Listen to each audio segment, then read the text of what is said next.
Guten Abend und herzlich willkommen zur heutigen Ausgabe von Panorama. Wir haben heute die folgenden 3 Themen bei unserer Sendung. Ein Überblick über den ersten Genossenschaftskongress von Bern. Ein Interview mit dem ehemaligen deutschen Bundeswirtschaftsminister Peter Altmaier.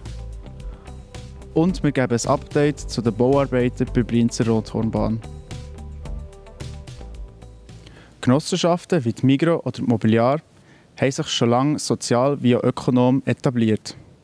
Mein Kollege Max Saladin war gestern am ersten sogenannten Genossenschaftskongress hier in Bern dabei gewesen. Er hat im Vorfeld mit dem Leiter des Kulturprozent der Wirtschaftsförderung Migros Aare reden. Mein Name ist Hans Traffelet. Ich bin verantwortlich für das Kulturprozent der Genossenschaft Migros Aare. Seit etwas mehr als 1,5 Jahren. Vorher war ich Hüttenwart hier oben auf dem Gurten. Das Kulturprozent ist eine Institution, die es so seit über 65 Jahren gibt. Es unterscheidet sich von allen anderen Institutionen, weil das Kulturprozent immer Geld ausschüttet. Das schüttet also auch Geld aus, wenn es der Firma nicht so gut geht. Das richtet sich nicht nach dem Gewinn der Firma, sondern nach dem Umsatz. Ja, wir sind über 65, ich habe es gesagt, das Kulturprozent. Aber ich glaube, wir sind 65 Jahre jung, das Kulturprozent. Das hat sich immer verändern. Wenn man heute jemanden fragt, der dann das erlebt hat, dann ist der schon sehr alt. Dann war Kultur ein ganz anderer Begriff. Kultur waren klassische Konzerte, klassische Theater und auch die Gründung der Sprachschulen, der Clubschulen. Heute ist das Kulturprozent viel breiter. Heute machen wir Unterstützung von moderner Musik. Tanz ist ein Riesenthema. Jugendliche Veranstaltungen, soziale Institutionen. Also der Zweck ist gleich geblieben, aber so wie sich die Gesellschaft verändert hat, haben sich eigentlich auch laufend unsere Förderstrategien und unsere Ideen, was unterstützungswürdig ist, verändert.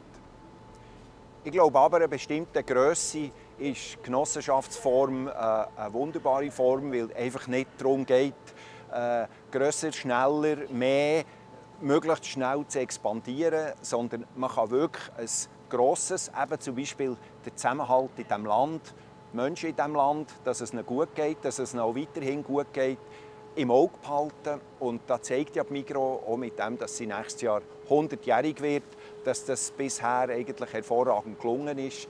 Und ich glaube, die Form ist auch für die Zukunft die richtige. Während dem Kongress hat auch der ehemalige deutsche Wirtschaftsminister Peter Altmaier für ein Interview mit dem Max Saladin Halt gemacht. Er hat ihm unter anderem erzählt, warum er immer wieder gerne in die Schweiz und vor allem auf Bern zurückkommt. Ich habe die Schweiz auch in den letzten 40 Jahren kennengelernt als ein hochinteressantes Land mit einer sehr guten Identität und einem Esprit de corps und gleichzeitig offen für moderne Entwicklungen. Als ich mit Guy Parmelin zusammengearbeitet habe, da haben wir festgestellt, dass man in der Schweiz schon über Kryptowährungen diskutiert hat, als die meisten deutschen Politiker gar nicht wussten, was das ist. Die Schweiz hat sich eine große Wirtschaftsstellung international erkämpft und trotzdem hat sie mit dem Genossenschaftswesen eine Wirtschaftsform, die auch sehr regional und sehr lokal erlebbar und erfahrbar ist. Und das sind großartige Dinge und deshalb werde ich immer, wenn ich eingeladen werde, der Schweiz den Vorzug geben vor manch anderer Einladung, die weniger interessant ist und wo die Menschen auch vielleicht ein bisschen weniger bodenständig und nett sind.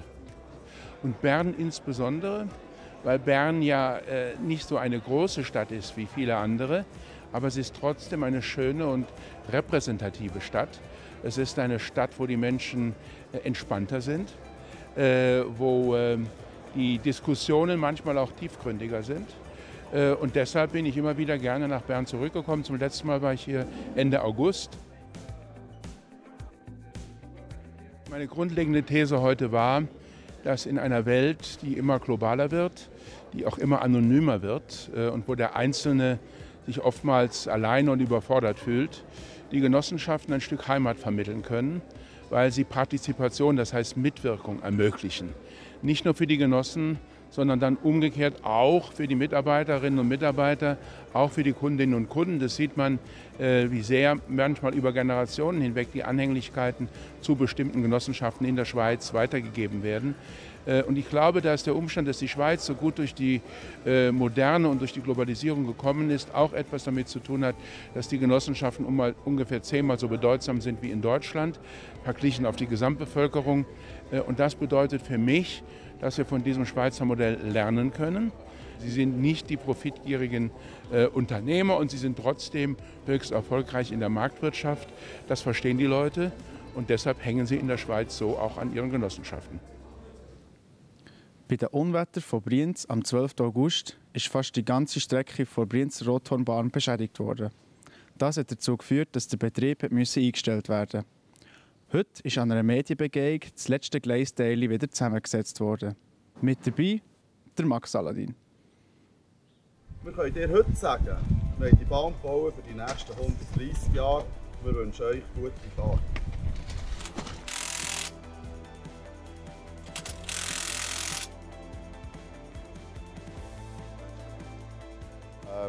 Die Leute draussen, die 50 Leute, da sind auch Helikopter unterwegs gesehen, der Background, dass wir hier geleistet haben, das ist unheimlich. Also, ich war zweimal in der Woche hier, den ganzen Tag unterwegs gesehen und immer die Fortschritte gesehen habe. Also, es hat also tatsächlich auch mehr zweimal doch wässrige Augen gehabt vor Freude, was hier geleistet wird. Und sie haben sich also auch außerordentlich sie sind hier in Einsatz hineingegangen, dass wir das erreicht haben. Ja, gesamthaft bin ich schon ein bisschen überrascht, dass wir das wirklich alles in dieser Zeit hergebracht haben. Ich war ja in der Zwischenzeit auch auf der Baustelle und konnte es ein bisschen verfolgen.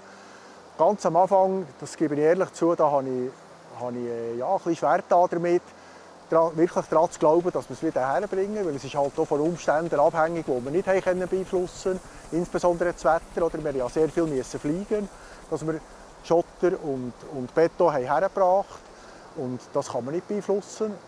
Aber wir haben es hergebracht und vor diesem Hintergrund bin ich natürlich unendlich glücklich und zufrieden, dass wir jetzt hier stehen und sagen, wir können mit 99,99%iger Sicherheit nächstes Jahr am Uni fahren.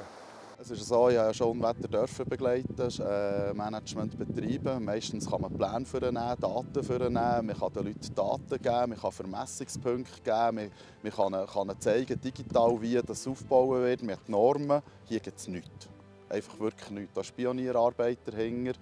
Und denen das zu beibringen, hier oben mit runterlaufen, Detail war extrem intensiv, aber sie haben die Freude, das Herzblut reingebracht und die Pionierarbeit von früher wieder herbringen. Ich werde sie heute Abend zu den Unwetterpionieren krönen. Wir wollen auch ein Foto machen, wie dann dazumal vor 130 Jahren, als 700 Leute da waren, es gemacht haben. Für mich sind es effektiv auch Pioniere.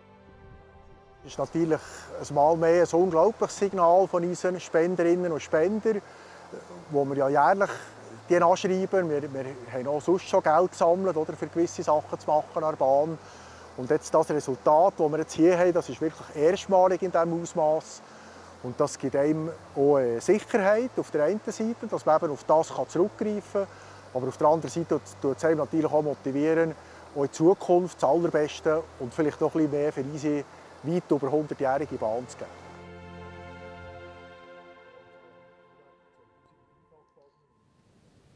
Von Brienz zurück auf Bern zu uns ins Studio, wo der Matthias Mast jetzt gerade seinen Gast selber vorstellt. Wer noch nicht Hunger hat, bekommt jetzt Hunger, weil mein heutiger Gast ist Urs Hauri und er ist ein Kochkünstler. Es geht um das Essen und Genießen. Merci Matthias. Das war es schon wieder vom heutigen Panorama. Mehr Infos zu den Beiträgen findet ihr wie immer auf unserer Webseite oder in der App. Jetzt geht es noch weiter mit unseren Kolleginnen und Kollegen von Meteo News, die euch sagen, wie das Wetter am Wochenende wird. Ich wünsche euch jetzt noch einen schönen Abend und ein gutes Wochenende. Ade miteinander. Das Wetter wird euch präsentiert von Made in Bern.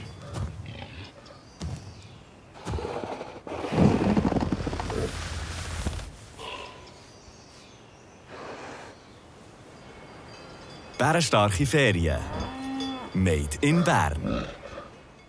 Schön schauen Sie das Wetter hier auf der Plattform J am Freitagabend. Ich hoffe, Sie haben die Arbeitswoche gut abschliessen und starten jetzt in entspannt ins Wochenende. Und wir schauen hier natürlich, wie es in Sachen Wetter an diesem Wochenende und dann auch in die kommende Woche aussieht. Heute haben wir ja eher einen durchzogenen Tag gehabt, mit recht vielen Wolken und ab und zu ist es auch regnen gekommen. Wir sehen es auch noch mal hier auf dem Satellitenfilm, wie uns eben viel Feuchtigkeit erreicht hat.